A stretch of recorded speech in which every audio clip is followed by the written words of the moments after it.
Hello, welcome to Module 4. I cannot believe we're on Module 4 already. This week we are completely focused on the Black experience of the Civil War. And of course, in 1 week we can't get to every single, tiny facet of the Black experience. So what we're going to see are some snapshots. But I've tried to gather together some source material that will give us a good handle on the major problems facing Black Americans during the Civil War era. The major question that we're going to be thinking about and asking this week is about emancipation. What was the promise of emancipation? And did it live up to its promise? Was that promise fulfilled? Were there ways that we can, or excuse me, are there things that we can learn from the successes and the failures of emancipation? What can we learn about the Union cause, right? The things that the Union supposedly was fighting this war about. When we compare them to what happens after Emancipation Proclamation is declared, do they match up? So I know that was long and rambling, but trying to kind of encompass all of the big questions we have here. So what we're going to be focusing on this week is some decisions that are made in 1862, which I'm not going to go into details of right now. You're going to get details of them in this first podcast episode you have for this week, which is called Civil War Contraband.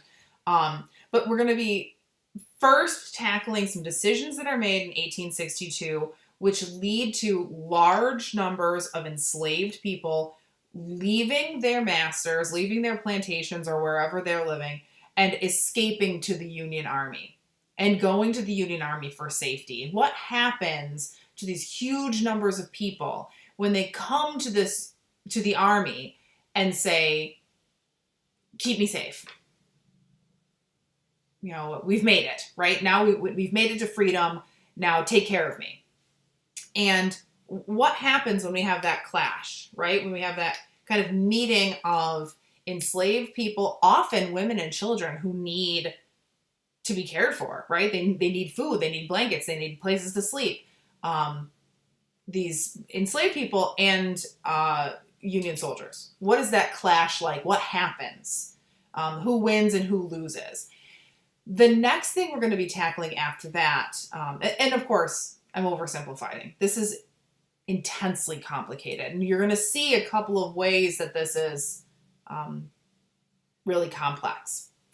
The other thing that we're going to be focusing on is the Black military experience, specifically the Black Union Army experience. Of course, there really isn't a Black Confederate experience. We're not gonna tackle that for another week or so yet. You are going to have a reading on, I'm putting in air quotes, Black Confederates in a couple of weeks. I think it's in Module 6. Or maybe it's in Module 5. Either way, you will have a reading dedicated specifically to that in a week or two. This week we're focusing specifically on Black Union soldiers. What was their experience? What did it mean to them to serve in the Army? And how did their white officers and their white comrades, and how did their white enemies, the Southerners, how did they react to having Black men in uniform?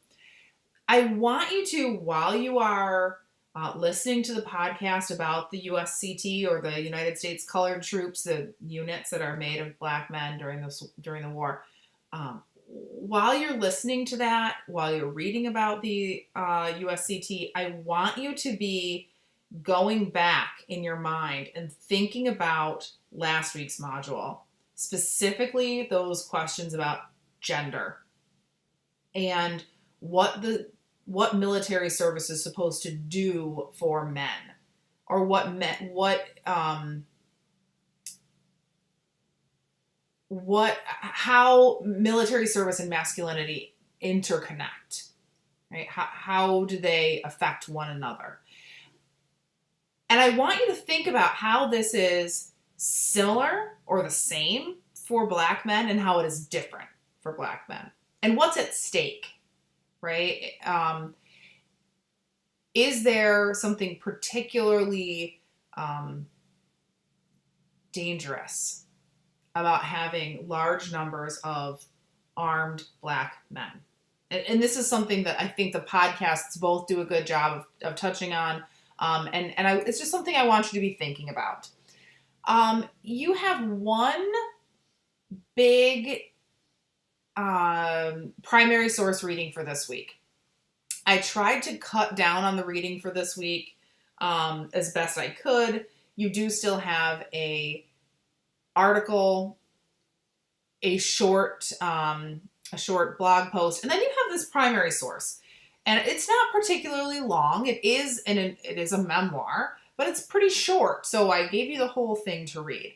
And I think it's going to be really useful to read about this woman's experience over her lifetime and to see how her experience changes and how she understands what is going on around her, right? What is the filters through which she is taking in the experiences of the Civil War.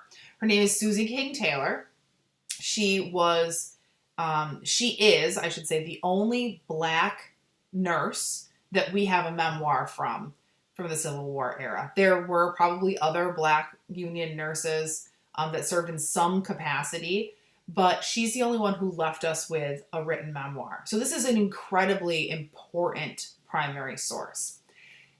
Susie Taylor was born into slavery, and she kind of surreptitiously, secretly learned, kind of taught herself how to read and write, became pretty well educated, well read, and then goes on to be a teacher after the war. She devotes the rest of her life to teaching other formerly enslaved people. And during the war itself, she served, as many women did, as a nurse. And so, again, I want you to think back to last week. I want you to think about those issues of gender that you were kind of grappling with last week. How are things similar for Susie King Taylor? How are they different because she's a Black woman? What additional challenges does she face as a Black woman nursing during the Civil War? Okay, so again, bringing in the information, themes that you learned about from last week, specifically issues of gender, but adding this layer of emancipation, race, what it means to be free, how you exercise your rights as a free person, what rights do free people have? All of these really big questions. And I know that there's a lot in this week, not just in terms of the assignments, but in terms of the questions. Module 4 is interesting because a lot of what I'm having you read, this is stuff that historians are still very much chewing on right now, right? A lot of the stuff that the Civil War Contraband podcast episode deals with is history that is just now being uncovered for the first time. And so historians ourselves, we're still kind of trying to understand how emancipation played out and what emancipation actually meant, in a boots on the ground sort of sense. Like, what did it mean for people who were really living it? So I understand that there's a lot of themes, there's a lot of issues, there's a lot of topics here. And I'm really looking forward to talking to you more about your thoughts and your reactions to this week. All right, I will see you in Module 5. See you.